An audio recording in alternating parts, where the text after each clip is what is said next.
1983 was a very different kind of country, and it wasn't one where you could approach a woman's right to abortion, certainly not in the same way as you can nowadays.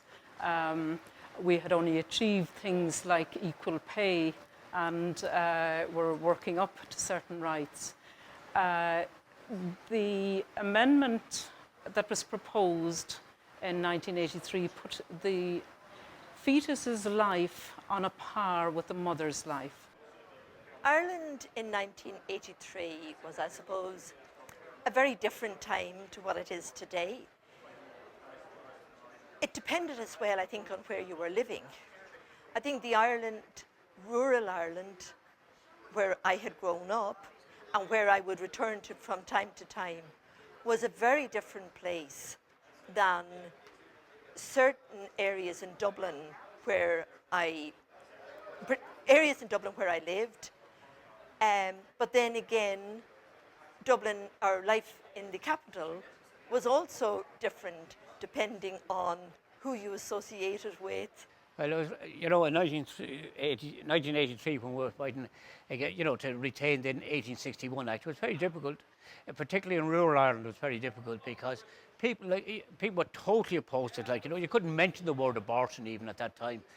I think we have to realise that 33 years ago, it was a very different Ireland.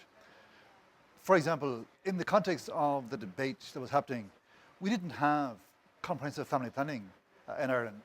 There were still legal difficulties with family planning. We were also just 4 years after a very triumphalist visit by the Pope to Ireland.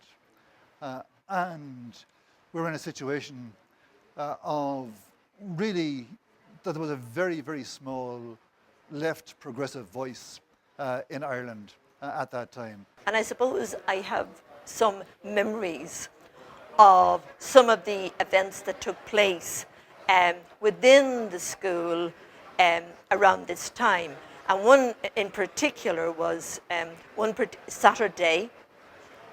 I was in Dublin, passing by Liberty Hall, had forgotten that there was actually a right to choose meeting going on downstairs in Liberty Hall, until I saw this man standing outside with two little children. He was a middle-aged man, and the children were handing out those leaflets, coloured leaflets of fetuses. There were two little boys, they were about 8 or 9 years of age, and I was so horrified.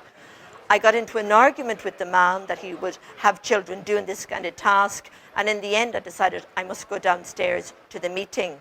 I've been very cross. As it turns out, McGill magazine were there covering the meeting, and one of the people that was present at the meeting was actually somebody from the pro-life group. And this was actually quite common at the time, that people like that would turn up, but they would actually go in disguise. And this woman was unmasked, and her disguise was taken, and it was shown who the lady was. So I forgot, that was the incident, and off I went about my business. But a couple of weeks later, one of the teachers in the staff, who was a member of Irish Family Solidarity, arrived into our lunch break with the copy of McGill and showed it to the staff and said, now she knew I was a member of the Workers' Party, and she said, now we have proof. This is what she's up to.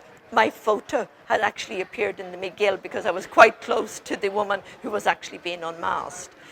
Her disguise was being taken from her. So that's the kind, but what that actually reflected was the extremes to which people went. Like, why would you go along to a meeting? Okay, you will have difference of opinion, but why would you hide, go in disguise, It was a really, really acrimonious time.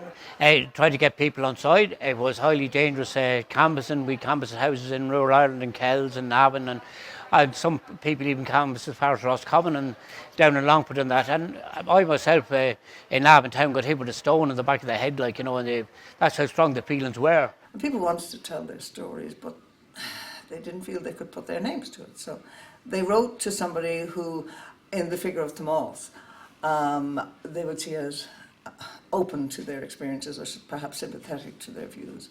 And it was heartbreaking. It took it beyond the politic, as it were, into the personal. And obviously at the most I would read those letters and, as I say, sad stuff, but always anonymous.